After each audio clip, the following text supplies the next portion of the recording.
So I finally have worked on my filming setup. I had some help with some friends in terms of helping me set up this lighting, but we're finally here. We're finally getting to it. So today's video, as you can tell by the title, is going to be an interesting one. I'm sure you've noticed that, most content nowadays has open captions, or what we call captions that are kind of baked into the video. They're not those standard hit the captions button on your TV, those kind of ugly captions. You'll notice that that's kind of a trend now, because a lot of people are scrolling through media or social media with their phones silent or in areas that they can't really be inclusive in their audio. So I'm going to show you how to do it. So let's get into the video.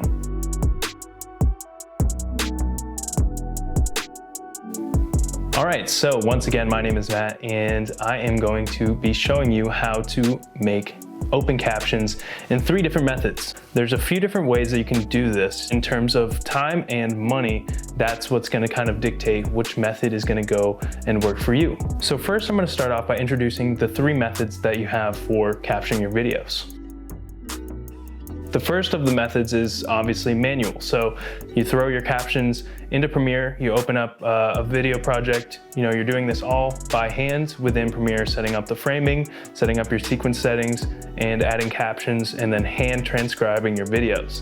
Now this is gonna be the cheapest way, obviously, because it is free with your editing suite. I'd imagine that Final Cut Pro also has a captioning feature, although I'm not totally in the circuit with Final Cut Pro, being a Windows user.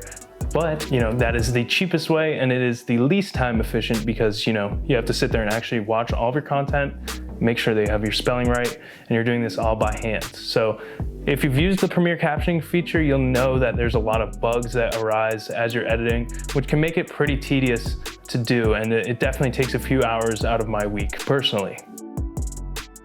And moving on to method 2, you kind of have those subscription based services. So they're kind of things like Rev, where you can pay $1 per minute, $1.25 per minute in terms of getting your video transcribed. So I've used this service, which is decent if you're doing kind of a la carte videos here and there where you're not really making this a prime part of your workflow. If you want to kind of get a good time-saving budget, Rev is definitely there at $1.25 per micro piece, essentially. These services are nice. They'll save you a good amount of time, and they're somewhat pricey because, ranging on how many videos you're doing a week. Say you're doing, 3 posts a day. Throughout a week, that's $21. So it's approximately $30-ish after the tax and all that stuff to get your micro done per week.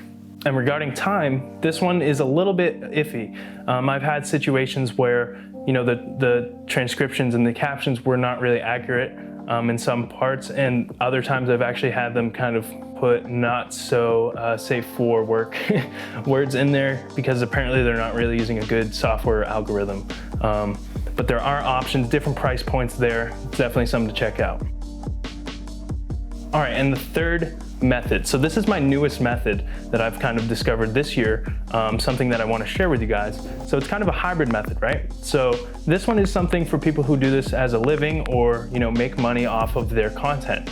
I personally make content for other people as a living, as well as myself. So this comes in handy. This is called Trint. So Trint's a hybrid service, and what I mean by that is that it's both a manual and also kind of automated system. So when I'm in Premiere, simply all I have to do is create my micro or any of my posts, so long form as well, up to 2 hours.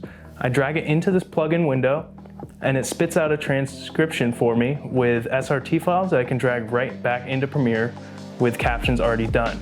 And this is honestly one of the better services that I've used in terms of accuracy from an AI system.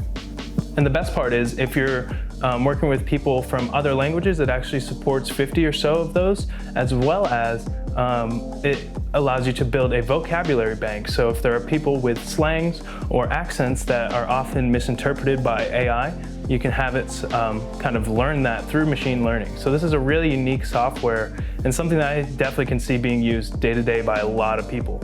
Overall, this is the most expensive option, being around $60 to $80 a month, depending on if you do an annual or monthly subscription. So per seat, you're looking at around $800 for a year. Although in the long run, that saves me a lot of time per week. And as we all know, time is money, and money is time.